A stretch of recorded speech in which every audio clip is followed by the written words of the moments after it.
ที่ www.thainews.prd.go.th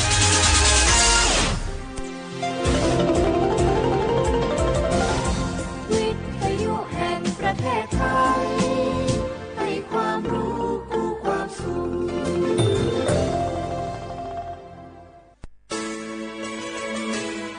สถานีวิทยุกระจายเสียงแห่งประเทศไทยจังหวัดเชียงใหม่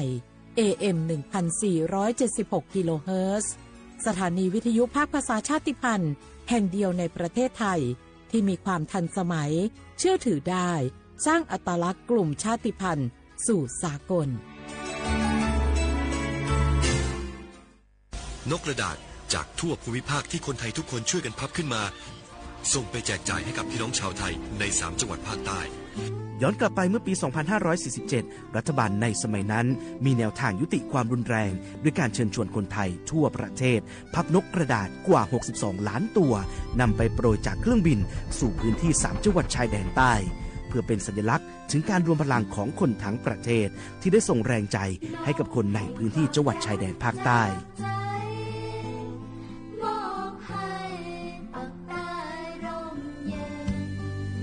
นกกระดาษกว่า 62 ล้านตัวที่โปรยมาจากฟากฟ้าในวันนั้นได้นำมาก่อสร้างเป็นอนุสาวรีย์นกสันติภาพที่ชาวจังหวัดนราธิวาสเรียกกันว่าวงเวียนนกผ่านมาแล้วกว่า 20 ปีอนุสาวรีย์นกสันติภาพยังคงตั้งตระหง่านและกลายเป็นสถานที่จุดเช็คอินของนักท่องเที่ยวแม้ว่านกสันติภาพตัวนี้จะไม่สามารถส่งเสียงได้แต่ก็คือสัญลักษณ์แห่งความหวังด้วยหวังว่าวันหนึ่งบ้านเมืองจะกลับมาสงบสุขและมีรอยยิ้มอีกครั้งสันติสุขชายแดนใต้สร้างได้โดยสันติวิธีโครงการสร้างความเข้าใจและประสานความร่วมมือทั้งในและนอกจังหวัดชายแดนภาคใต้สำนักประชาสัมพันธ์เขต 3 กรมประชาสัมพันธ์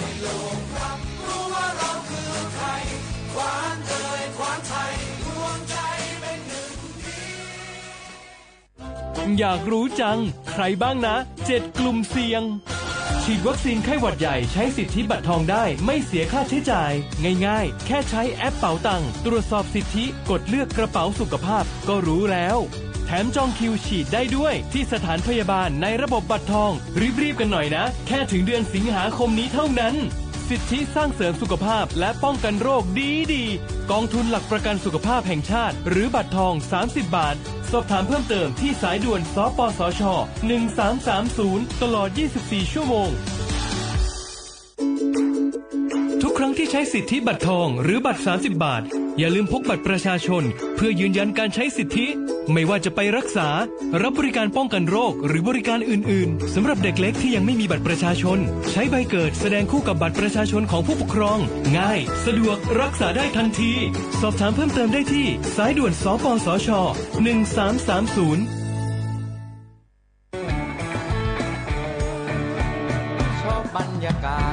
มาพี่ชนแม่วันนี้ปาร์ตี้กันให้สุดๆกันไปเลยจัดไปไหมเมาไหมครับพ่อกลับบ้านได้แล้วเดี๋ยวพรุ่งนี้ก็ต้องไปส่งลูกไปโรงเรียนแต่เช้าอีกจะดื่มอะไรนักหนาเนี่ยนะตื่นไว้อยู่แล้วจะอะไรกันนักกันหนาขอสนุกกับเพื่อนนิดนึงไม่ได้หรือยังไงฮะเหนื่อยมาทั้งวันน่ะแค่นี้นะพี่ไปร้านอื่นต่อไปก็ไป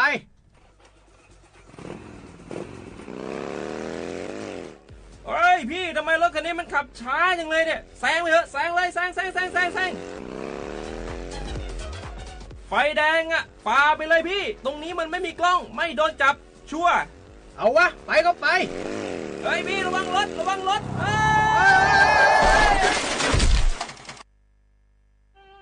บนท้องถนนการตัดสินใจพลาดเพียงครั้งเดียวอาจหมายถึงความสูญเสียอย่าให้ความสนุกเพียงชั่วครู่กลายเป็นความเศร้าชั่วชีวิตด้วยความปรารถนาดีจากสำนักประชาสัมพันธ์เขต 3 กรมประชาสัมพันธ์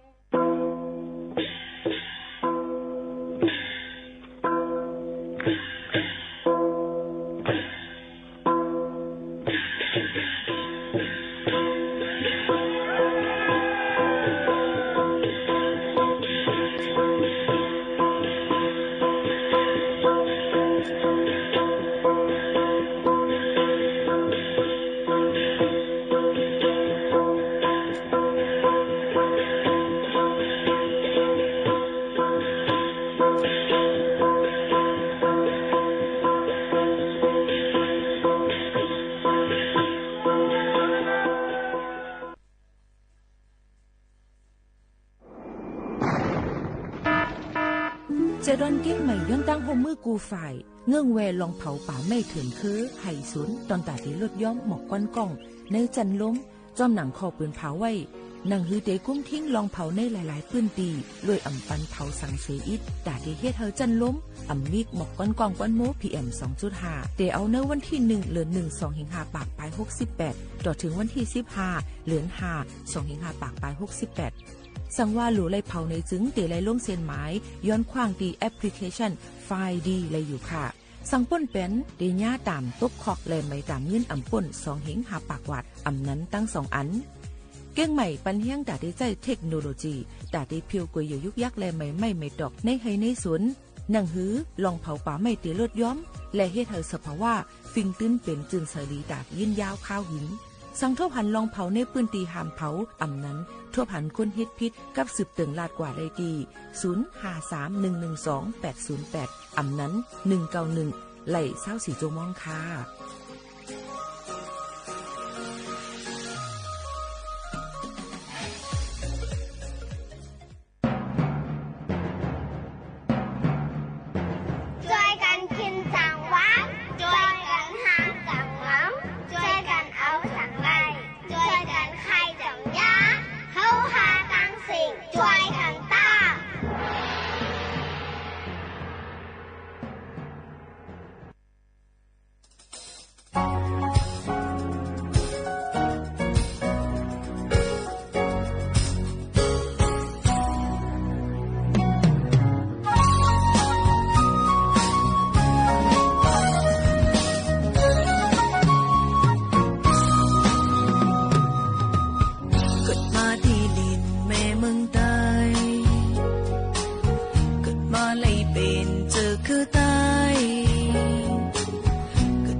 บางสงค่าพี่น้องผู้ยินถ่อมเสียงใต้เฮาเขาตั้งเสียงกูก็กูกวนขาฮบทบจอมกันที่ในตอนการห้องปล่อยเสียงเก้งใหม่ AM 147กิโลเฮิรตซ์ข่าวยาม10ถึง11 โมงกลางในเลกลางค่ำอยู่จอมขาวหมู่ข่าวนู้นค่ะอ้อเมื่อในฮบทบจอมกันเป็นวันอังคารที่25เดือนธันวาคม2เฮงปลาย25เป็นเดือน3รอง13ค่ำฮบทบจอมพี่น้องเขาสิเป็นในตอนการห้องปล่อยเสียงเก้งใหม่อยู่จอมขาวผู้ปืนเผาและผู้จัดรายการหมู่ข่าวนู้นฮบทบจอมกันดีดัง AM 147กิโลเฮิรตซ์จอมกันที่ใน10ถึง11 โมงกลางในกลางค่ำค่ะเนาะเมื่อในเป็นวันลำลองดังเมืองจึงไทยเป็นวันอันลำลองดอนตาห้องปล่อยเสียงก็ได้เลยว่าอะไรเหมือนกันย้อนเปิว่าในวันที่25เดือนเฟบรุเดือนธันวาคมกูปีเป็นวันแหกอันที่มีการถ่ายทอดเสียงดังวิทยุในเมืองจึงไทยนี่นั่นค่ะก็ได้เลยว่าเป็นวันอันเปิดห้องปล่อยเสียงตั้งห้องปล่อยเสียงในเมืองจึงไทยเป็นปอกกำแพกเป็นอ่อนตั้งสุดนั่นค่ะเนาะแต่เอาเมื่อปี204ปากปลาย70ค่ะจอมหนังพระดำริของพลเอกพระเจ้าบรวงศ์เธอพระองค์เจ้าบุรชัดชัยกรกรมพระกำแพงเพชรอัครโยธินเสนาบดีกระทรวงพาณิชย์และโทคมนาคมเลยนั่นค่ะก็ก่อตั้งขึ้นมาเมื่อปี204ปากปลาย71นี่นั่นค่ะก็ได้เลยสั่งมาเป็นห้องปล่อยเสียงนั่นค่ะเนาะสั่งขึ้นมาในนั่นค่ะตีอ่องตีตึกปืนปล่อยเสียงเป็นที่ไปรษณีย์ปากคลององค์อ่างเลยค่ะวัดราชบูรณะเนี่ยค่ะเป็นปอกก้ำอ่อนตั้งใจจือห้องปล่อยเสียงว่า 4PJ ต่อมาก็เลยเป็นเครื่องส่งมันเป็น1กิโลวัตต์นั่นค่ะเนาะแล้วก็ตีสาระแหลงในนั่นค่ะก็เป็นชื่อว่า 11PJ เนี่ยค่ะการใจจื้อห้องปล่อยเสียงว่าพี่เจมมอกนั่นก็บอกว่าบุรชัดชัยกรในนั่นค่ะพี่น้องเขาอันเป็นจื้อเก่าของเจ้าเขานั่นค่ะเนาะอันนี้เจ้าหนังไหนค่ะย้อนเปิ้นนั่นแหละจอมหนังอันเป็นมากูปีนั่นก็ได้เลยว่าลำลองเนี่ยในนั่นค่ะก็เปิ้นนั้นลองดังวันอันลำลองในอีกปะดังห้องปล่อยเสียงในก็เลยว่าปืนปล่อยเสียงปันพี่น้องเขาให้เลยครับผู้จอมข่าวจอมเงากันเต็มไหลมาในค่ะเนาะถูกเรียนกันยุกยองย่อหมุนเต้ๆในนั่นค่ะเขามาฝากเตือนถึงพี่น้องเขาเป็นตั้งหูตั้งหันในวันเมื่อในค่ะหรือ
บไว้กา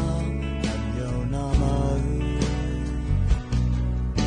ถึงปีตามืนมียาวซ้ำเกินหายดังยุ่งมาเก่ากองเจ้าลาย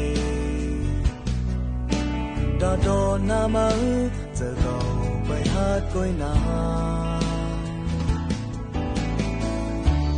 ดังวุ่นสยองอำดอดอยู่ถึงเก่าก็ป้าอำกลางหักมือมาลายดังตัวเมื่อเก่าวิเลยยาวผู้เจอตอนนั้นตีเลยว่าดังหักหาเมื่อคืนโดนบันเก่าน้องเฮยยิ่งก็มาถามเธอเก่าโดยแลอันคำเจ้าอยู่เมื่อวันเก่ามันความมาเลมันความไว้เลมันกลางมาเลอ่อนโอยคำเธอเก่าเขามีอยู่จำอยู่ยามน้ำหันหน้ามาในมันความมาเลมันความไว้เลมันกลางมาเลอ่อนโอยดูเธอเก่าเลเนื้อเลือเก่าผู้เธออันเก่าเลยเท่านั้นอย่ามาอย่ามา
จุกาวงวังในต่อถึงวันเมื่อในค่ะเนาะพี่น้องเขาข่าวสิงฟ้าราศีบางพื้นที่จะจังมีฝนตกลมแห้งหมักเห็บตกผ้าลังโหลเลยฟังกันไว้เจ้าไผเจ้าสนเจ้าหน้าเขาก็รู้รวมด้วยถึงหมักเข้าเตานำขาดดีกว่ามาไปตั้งเลยตอนน่ะพ่อแม่พี่น้องเขาก็รู้รวมด้วยถึงแล้วฟังกันไว้กูกวนค่ะเนาะไก่เพ่ก็โหลเลยไว้เพ่เนี่ยมาฝากฟังไว้ปันพี่น้องเขาตั้งมดตั้งสิ่งซึ่งหนังไหนค่ะอ๋อ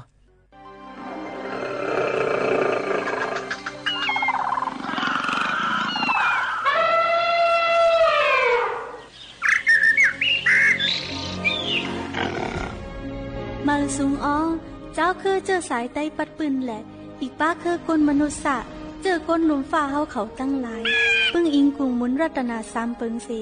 เฮาเลยอยู่ลีกินหวานเหตุการณ์ขึ้นใหญ่มุ่นเลี้ยงกันกูเจ้ากูก็สีกำค้า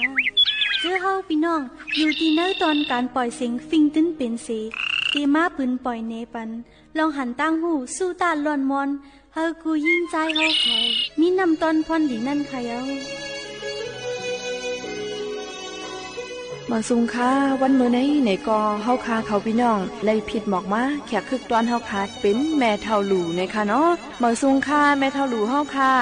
มาซุงค่าร้านยิ่งค่ะอุบกันกว่ากินน้ำเนงกว่านะคะเนาะค่ะแม่เฒ่าเฮาค่ะอายุกันเฮอค่ะก่อนแน่68ค่ะไปก็สวิงกลางวันก็จำร้อยเอาหั่นนะค่ะ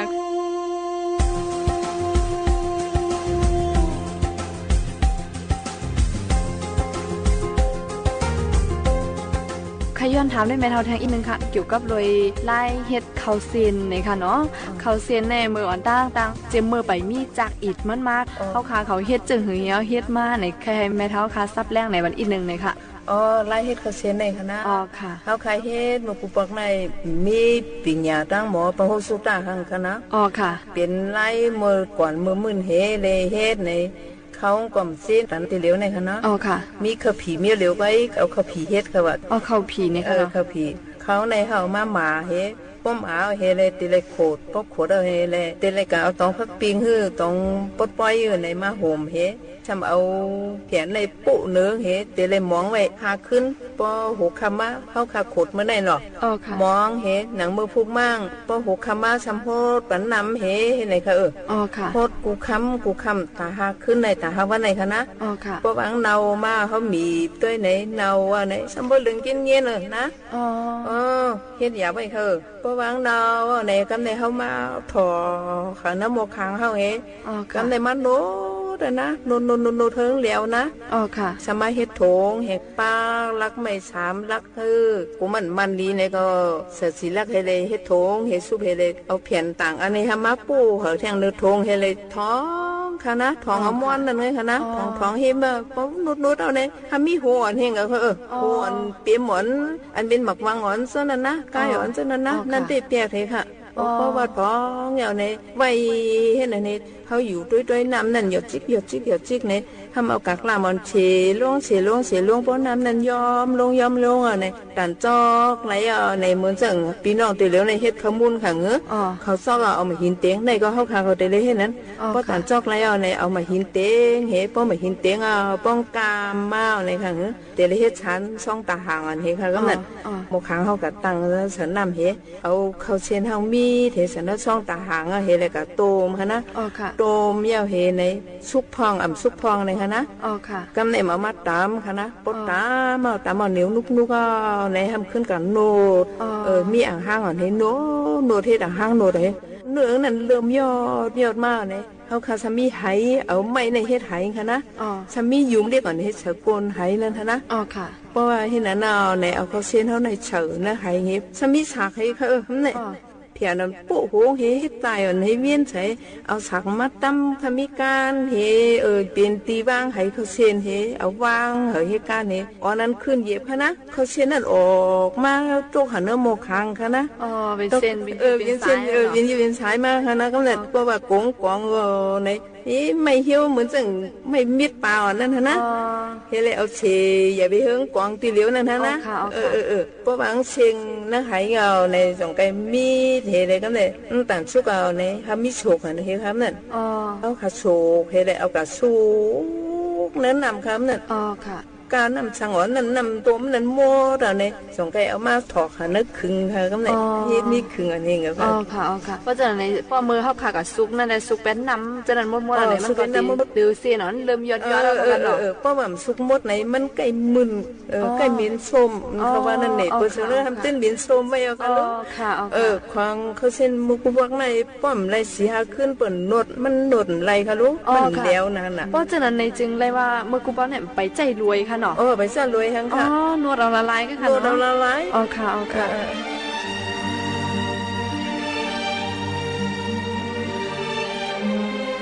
ก็ยังหันเหมือนจึงเปิ้นเฮ็ดข้าวมุนห่อเรือนหาในมังเจอค่ะเนาะหมาเขายาวในตีเอามาจ่อเสือเห็นรวยปั่นนั่นค่ะนะหัวหินเลยค่ะเนาะหันรวยจังนั้นในอยู่ว่าเจอจังนั้นไหนค่ะเนาะใช่ค่ะเมื่อเด็กเขาเซ็นในเฮ็ดจังนั้นเลยค่ะอันมาเฮ็ดรวยถูกผู้ในมันเป็นน้ำปลา2 มา2 5 7จังนั้นเลยค่ะที่หาตีเฮ็ดมาเลยค่ะเนาะ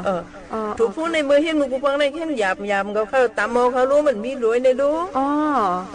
เสือคุกให้ตามมอหยาบนะรู้เพราะเสือในทำเอามาสันเอาเพียในปั้นให้ในทุกข้าวเองก็มือไม่มีรวยมือกูฟังอะไรว่าทุกข้ากูมีโอค่ะเนาะต่อมเลยเฮเขาในค่ะเนาะคกตำเข้าไปมีค่ะลูกเนาะตำคกม่วงไหนเจ้าไหนค่ะลูกแม่เท้าจ่อยำตำมากค่ะไหนไรตำหมกค่ะคกม่วงค่ะไรตำคกอันเป็นสางกตำโลนเนาะตำเลี้ยงหลวนค่ะหลวนมีเช็ดก็รู้ค่ะแม่เท้าในทุกข้าเนี่ยเนาะใจคือค่ะนะเมื่อขายำตั้งเลี้ยงหลวนในป้อกลางแล้วมา3 โมงในค่ะลูกป้อหลวนให้ในเอาสึกอูหย่อนลงผู้หลวงเฮป้อหลวนให้ในจันไก่เขาก้นจอยกับมีค่ะเนาะก้นจอยกับมีก้นเท้าลูกอะเฮในเขาเนาะก็ว่าเดนะเฮิรนไหนเย็นในเพราะว่ามีก้นเท้าในกำพองในเขาเกี่ยวก้นเท้ากำพองเกี่ยวหนอกเมเท้าวนด้วยในก้นเท้าในมี1 ก้นในหลีเตะๆค่ะนะตีจอยหางไรในไรค่ะเนาะเอาลูกเอาหลานแล้วเสือเพื่อนเสือไผ่เปิ้ลเท้าโปกามาในไผ่อ่อนเลี้ยงไว้ลูกก็มีก้นเท้าในเพราะเขากามาในก็ไผ่รับสิ่งความงอมเอียงก็หลุดเฮ็ดมาถึงเขาหมดลูกเพราะเขามีก้นเท้าในเพราะเขามาในเขาก็ซุกไว้พระก็ซุกไว้น้ำก็มีไว้เพราะว่าน้ำเพราะไก่ไปยาวก็นะ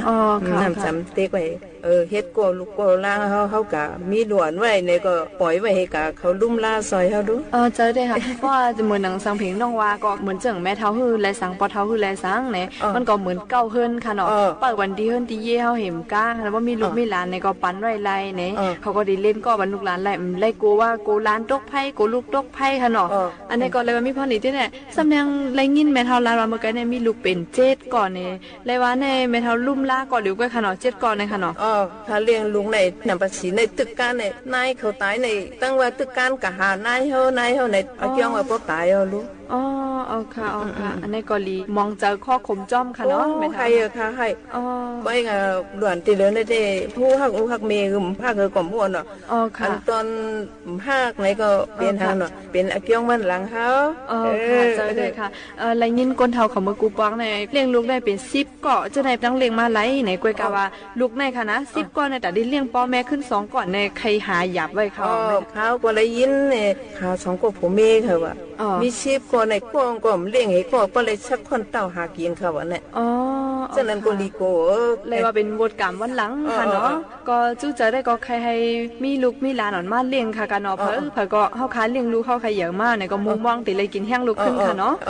ค่ะสำแดงเหมือนเจ้าหนังว่าเฮาค้าเขาพี่น้องมามีเมืองไกลเจ้าไหนค่ะเนาะมันก็ตีจังลืมพ่อแม่อันที่มุ่งมองเปิดเฮาค้าตั้งเฮิรนในค่ะว่าก็ยังก็มึงดังเกี่ยวเหี่ยวกว่าดังหน้าดิกๆค่ะแม่เฒ่าลืมดังหลังในเจ้าไหนค่ะลูกแม่ทำใครปั่นตั้งหันถึงเขาจึงหือค่ะนั่นอันน้องได้แต่มีทาวแคลับนี้เฮเลยเขามาเมืองไหนก็มีมีเมไว้ฮื้อไหนก็อย่าปีลืมตูลืมคิงลูกยิ่งเห็มว่าลูกชายเห็มว่านำเก๋ๆนั่นเด้อันลองปันไล่ในก็เพื่อว่าปันไล่มันลองปันไล่ในก็เป็นหางก้อยก็อยู่ลีฮื้อในก็คือส่งปันข่าวปันเงาเมเท้าใครยินจังไหนค่ะด้วยในอันข้าหันมาในอาเกี่ยงตายฮื้อตายฮื้อมีในคำส่งปันข่าวให้พ่อค่ะค่ะในก็ค่ะทำจันเรียกของเราก็เป็นเมเท้าเจอได้ค่ะเฮาค่ะได้ก็เลยยินก้นเฒ่าเขาอยู่ตั้งน้องตั้งหลังตั้งเฮิรนเหี่ยวก็ม่วงป้อหันก้นออกตั้งในค่ะเนาะป้อหันลูกเข้าในลาดปันอินนะสังปันอินนะเฮาจะถึงให้ส่งข่าวส่งเงามาปันอินนะเนี่ยเจอในก็ใกล้เลยยินค่ะป้าดังค่ะคาราชื่อล่ะลูกค้าก็กะหาเงินหาสังในหันก้นดังในมือในสุกากันแล้วมามีกันแล้วส่งได้หันยินข่าวเขาห้าในถามป้าตัวเมเท่าไว้ค่ะถามทีเดียวเนาะลูกฮักมีในบ่มีค่ะว่าค่ะอันไหนเลยยินความปีใจย่อยค่ะตั้งห้องไว้ค่ะน้องๆพอฮักลูกในเป้งเส้นสายตั้งไหนค่ะว่าก้วยการลูกฮักพอได้เป้งหมอกไม้การถามในค่ะใจใครค่ะก้วยการลูกมังก็อันฮู้ถึงกุ้งเกจูพ่อแม่เฮาแลอันตอบแต้นหมุนกุ้งเกจูไหนก็มีค่ะเนาะก้วยกาว่าในอันอำไปตอบแต้นในอันตึกตือตันเฮาแลตึกไปฮู้หันถึงกุ้งมุนเงาพ่อแม่ในก็ตั้งตึกมีทางตั้งน้ำค่ะเนาะมีค่ะค่ะ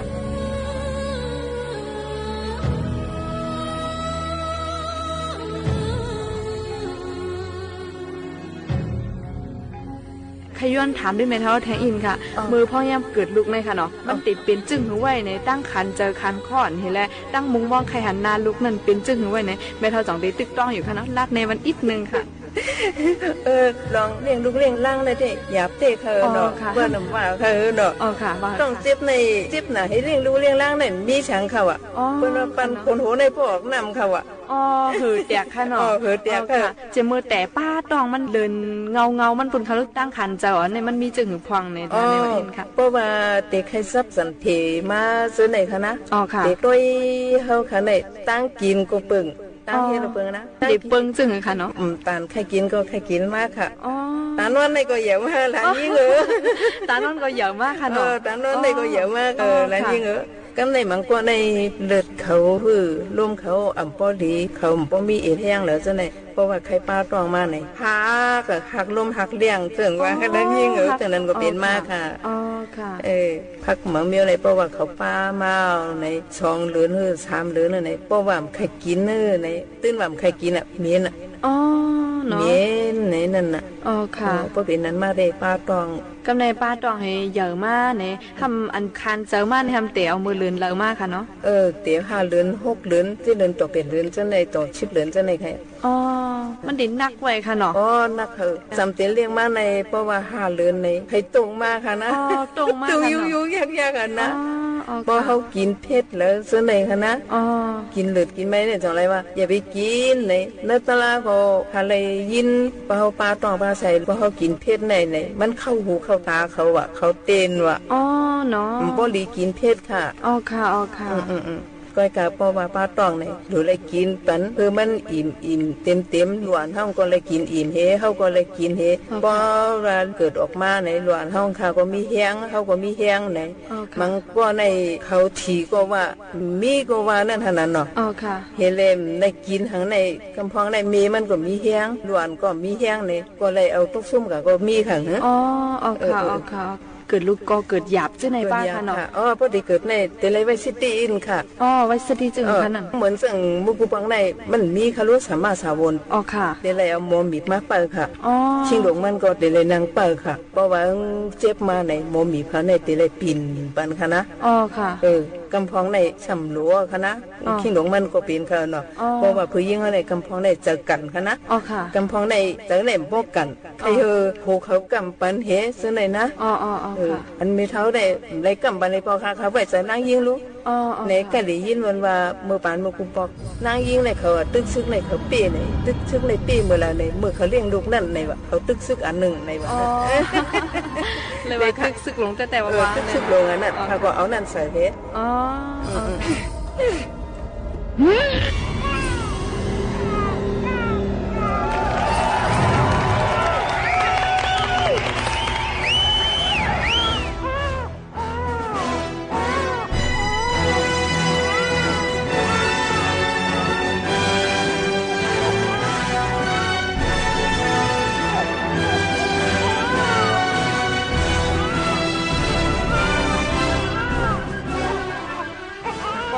ในก็หือเมียวค่ะแล้วเนาะไม่รู้เนาะก็ว่าฉะนั้นเฮาหลุเลยแปะในติดหลุแปะเจ้าไว้เอาค่ะเนาะเลยเปียใส่นั่นน่ะ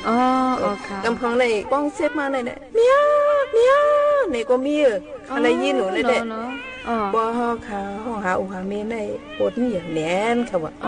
ปวดยาวเดี๋ยวนะเฮาค่ะทำพวกอุนี้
มาทอมด้วยข่าวเงากันอีกอ่อนหนึ่งค่ะข่าวเงาอันนี้เป็นข่าวเงาการตั้งหลีกู้โศค่ะนอปอแม่ปีๆน้องๆเขาค่ะอันเจ้าในก็เลยฮับพี่น้องเขายืนเหมือนกันเข้ามาในจุ่มห่มเฮียงฟิงแง่ใต้ดังเก้งใหม่เขานั่น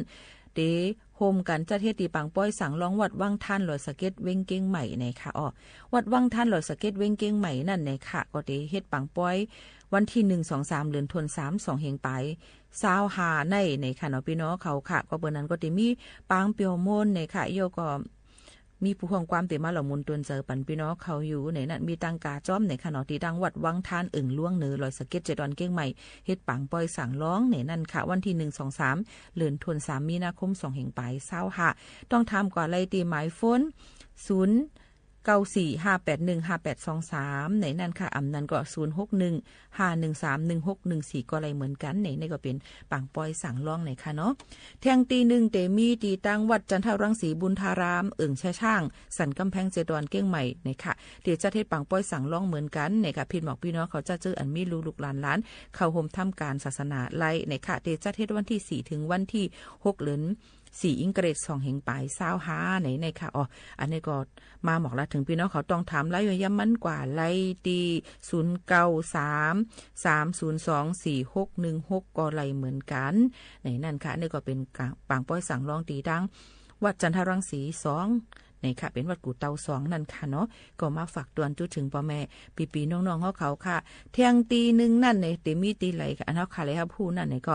ย้อนผิดหมอกพ่อแม่พี่น้องเขาเอาลูกเอาหลานเข้าทำการศาสนาตีดังวัดป่าล้านป่าล้านลอยสะเก็ตจะดอนเก้งไหมเป็นปอกกำที่1ในค่ะหับตาสั่งรอง15ป้าในค่ะองตีกวางควางเนี่ยในค่ะเนาะต้องทำกว่าไล่ตีหมายฝนผู้ก้อนวัดป่าล้านไล่0817966739ไล่ในนั้นค่ะเตจัดเทศวันที่26ถึงว่า28เดือน3มีนาคม2เฮงปลาย25ในค่ะเนี่ยก็เป็นข่าวเงาฝากตวนการตั้งนี้กุศลฝากตวนจุดถึงพ่อแม่ปีๆน้องๆเขาให้ลิงยินถ่อมจอมกันในตอนการเฮาขาดีในซึ่งหนังไหนค่ะ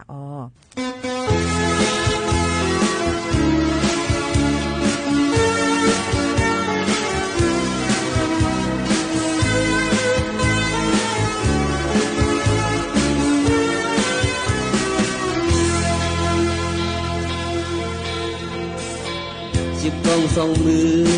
ไฟไม่หือลมแรงมาเฮอเกินเสกำตั้งหัดออกเจอตั้งวนเอาออกเอาสุดฟังปีเฮอพังนาอยู่จอมนังแก้วมันตกจอมกว่าไหลมันตกกินเข็นทีโลหิตามีที่จำใจลมปอก็ที่ยังแข็งใจก็หักสวยมองงอนพิม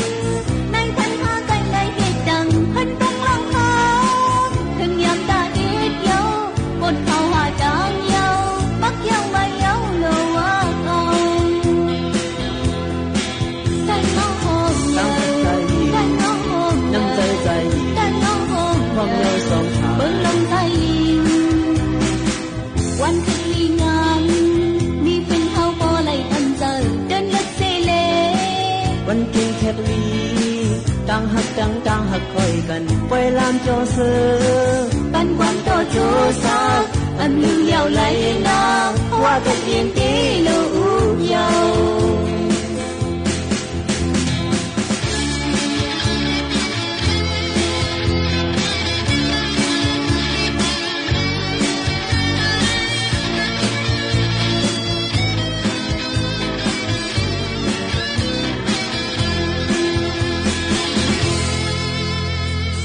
ชิบกองสองมือไฟมาหือลมอย่างมาเฮอคืนเสกันดังพักอมเจอดังวันนั้นโอ้สุดความไปให้พังนา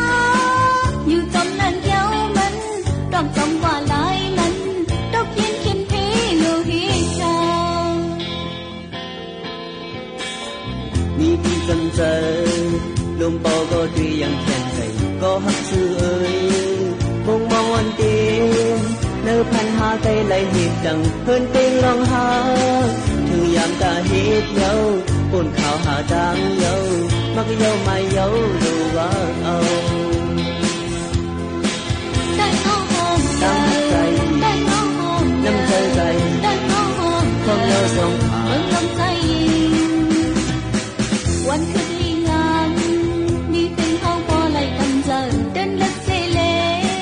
มันเพียงแค่นี้ต่างหักคอยกันไว้ลานโตเซอปันกวางโตโจซาอำลิวยาวไหลนาว่ากันยินตีโลอูยาว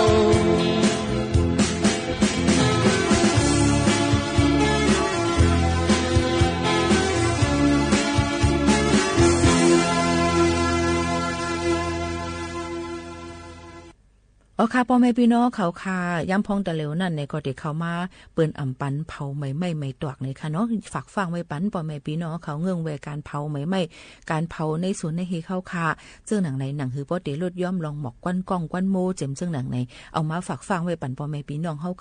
กูคนตั้งหมดตั้งเสียงว่าเจ้าหนังไหนค่ะอ๋อพี่น้องเขาค่ะกว่าหนังคือบ่ได้อยู่ลีกินหวานนั่นเนอะก็รู้เลยฟังกันไว้ลุ่มลาไปอยู่ดีกันจ้อมไหนค่ะอ๋อเจดอนเก้งใหม่ย้อนตั้งโฮมมือกูฝ่ายเงื่องแวลองเผาป่าไม่ถึงคือไห่สุนตอนตาที่ลดย่อมหมอกกวนกล้องในจันล้มจอมหนังคอปืนเผาไว้หนังฮือเตกุ้มทิ้งลองเผาในหลายๆพื้นตีรวยอ่ำปันเผาสังเสอิดตาที่เฮ็ดเธอจันล้มอ่ำมิกหมอกกวนกล้องกวนโม PM 2.5 เตเอาเนื้อวันที่1เดือน1 2 5ปากปลาย68ต่อถึงวันที่15เดือน5 2 5ปากปลาย68สั่งว่าหลูไล่เผาในจึงเตไล่ลงเส้นหมายย้อนขว้างดีแอปพลิเคชันไฟล์ดีเลยอยู่ค่ะสั่งป่นเป็นเดียญ่าตามตกคอกแลนไม่ตามเงื่อนอ่ำป่น2เหงหาปากวัดอ่ำนั้นตั้ง2อัน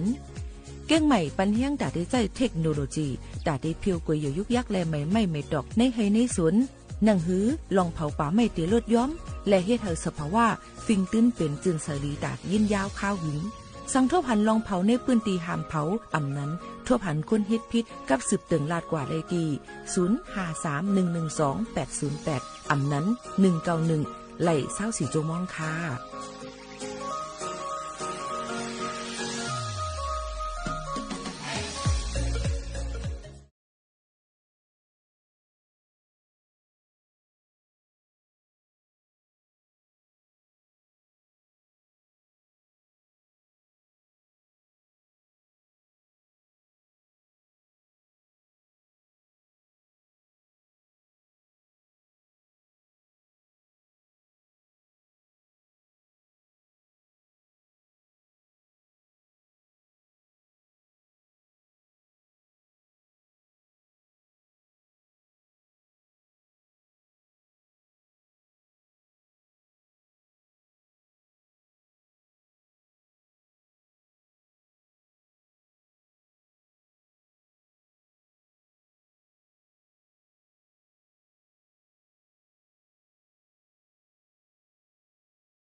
ข้าวย่ำจำมดจำเซ็งค่ะพี่น้องเขาเดย้อนผัดยานปอแม่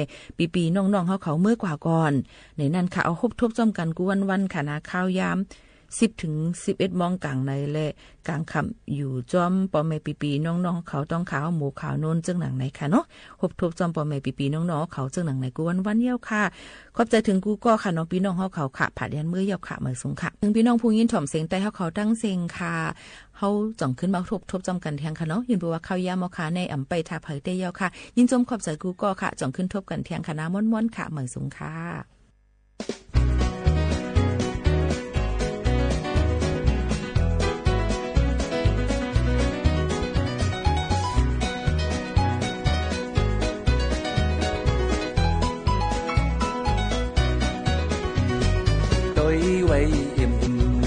ปีใจ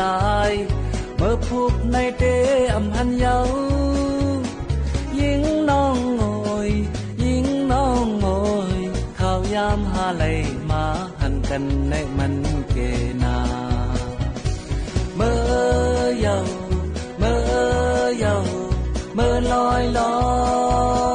ยเมื่อเยาเมื่อเยา95 ปีวิทยุกระจายเสียงไทยจากอดีตสู่ปัจจุบันและก้าวต่อไปในอนาคตปรับตัวสู่ยุคดิจิทัลสร้างสังคมแห่งการเรียนรู้เพื่อพัฒนาคนพัฒนาชาติพร้อมส่งต่อข่าวสารสาระและความบันเทิงฟังสดได้ทุกช่องทางเพราะวิทยุไทยคือพลังแห่งการพัฒนาสังคมไทย25 กุมภาพันธ์วันวิทยุกระจายเสียงไทยคนชอบตื่นเช้าฟังข่าวตอนเช้าให้ทุกเช้ามีสาระตีของร้องข่าวสื่อสารตรงถึงชาวบ้านในทุกพื้นที่ผ่านหอกระจายข่าวทั่วไทยจากการจับมือกันแน่นของกรมประชาสัมพันธ์และกระทรวงมหาดไทยออกอากาศทุกวันเวลา 6:30 น.ถึง 6:45 น.ในรายการข่าวยามเช้า FM 92.5 เมกะเฮิรตซ์ทางสถานีวิทยุกระจายเสียงแห่งประเทศไทยและเครือข่ายทั่วประเทศจากน้ำพระราชหฤทัยของพระบาทสมเด็จพระเจ้าอยู่หัวที่มีพระบรมราโชบายในการพัฒนาฟื้นฟูคลองต่างๆทำให้คลองแม่ข่าจังหวัดเชียงใหม่เปลี่ยนจากคลองที่มีสภาพเสื่อมโทรมเต็มไปด้วยขยะและน้ำเน่าเสียสู่การเป็นแม่ข่าโมเดลคลองสวยน้ำใสไหลดีชุมชนมีสุขต้นแบบโครงการจัดการคูคลองในแหล่งชุมชนเพื่อสภาพแวดล้อมที่ดีและพัฒนาคุณภาพชีวิตของประชาชนอย่างยั่งยืนจะเป็นผู้สูงวัยที่ช็อตหรือจะเป็นผู้สูงวัยที่ชิลใช้จ่ายสบายในบ้านปลายชีวิตอยู่ที่คุณแล้วล่ะค่ะรับเงินมาทำบัญชีจดรายรับจดรายจ่ายจดเงินคงเหลือสิ้นเดือนสรุปยอดบัญชีครัวเรือนหรือบัญชีรายรับรายจ่ายจัดทำง่ายลดค่าใช้จ่ายที่ไม่จำเป็นรู้สถานะทางการเงินเพื่อวางแผนการใช้จ่ายอย่างเหมาะสมและเกิดการออมอย่างยั่งยืนเริ่มได้ตั้งแต่วันนี้เตรียมพร้อมก่อนสูงวัยจดไม่จนกรมป้องกันและบรรเทาสาธารณภัยแจ้งเตือนภัยในพื้นที่เสี่ยงน้ำล้นตลิ่งในจังหวัดนราธิวาสนายภาสกรบุญยลักษณ์อธิบดีกรมป้องกันและบรรเทาสาธารณภัยเปิดเผยว่ากรมป้องกันและบรรเทาสาธารณภัยหรือปภ.ได้ส่งข้อความสั้นแจ้งเตือนประชาชนถึงภัยระดับ3สีเหลืองในพื้นที่เสี่ยงน้ำล้นตลิ่งคลองตันหยงมัดจังหวัดนราธิวาสได้แก่ตำบลเฉลิมอำเภอตันหยงมัดอำเภอระแงะตำบลละหารตำบลยี่งออำเภอยี่งอตำบลมะนังตายอตำบลบางปอตำบลลำพูตำบลบางนาคตำบลโคกเคียนตำบลกะลุวอตำบลกะลุวอเหนืออำเภอเมืองนราธิวาสจังหวัดนราธิวาสน้ำล้นตลิ่งคลองตันหยงมัดสูงกว่าตลิ่งประมาณ60เซนติเมตรขอให้ประชาชนในพื้นที่เสี่ยงภัยเตรียมรับสถานการณ์ขนย้ายสิ่งของและเคลื่อนย้ายกลุ่มเปราะบางไปยังที่ปลอดภัยและหากได้รับความเดือดร้อนจากสาธารณภัยสามารถแจ้งเหตุและขอความช่วยเหลือได้ทางไลน์ปภ.รับแจ้งเหตุ1784เพิ่มเพื่อนที่ LINE ID @1784DDPM หรือโทรสายด่วนนิรภัย1784ตลอด24ชั่วโมงอำเภอระแงะจังหวัดนราธิวาสมีประชาชนได้รับผลกระทบจากสถานการณ์อุทกภัยแล้ว178ครัวเรือนหน่วยงานที่เกี่ยวข้องเร่งให้การช่วยเหลือบรรเทาความเดือดร้อนพร้อมติดตามสถานการณ์อย่างใกล้ชิดต่อเนื่องนายวิมุตติอำนักมณีนายอำเภอระแงะกล่าวว่าตามที่ได้เกิดฝนตกหนักทำให้น้ำในลำคลองเพิ่มสูงขึ้น และล้นตลิ่งเข้าท่วมหมู่บ้านที่อยู่ริมคลองและมีปริมาณน้ำมากที่ไหลหลากจากภูเขาเข้าพื้นที่ลุ่มในพื้นที่บางหมู่บ้านของอำเภอระแงะระดับน้ำในคลองตันหยงมัดล่าสุดสูงกว่าระดับตลิ่ง74เซนติเมตรทำให้ประชาชนในพื้นที่หมู่ที่2ตำบลตันหยงมัดหมู่ที่1หมู่ที่4หมู่ที่8ตำบลมะรึโบตกได้รับผลกระทบรวม178ครัวเรือน820คนภาพรวมไม่มีผู้ได้รับบาดเจ็บและ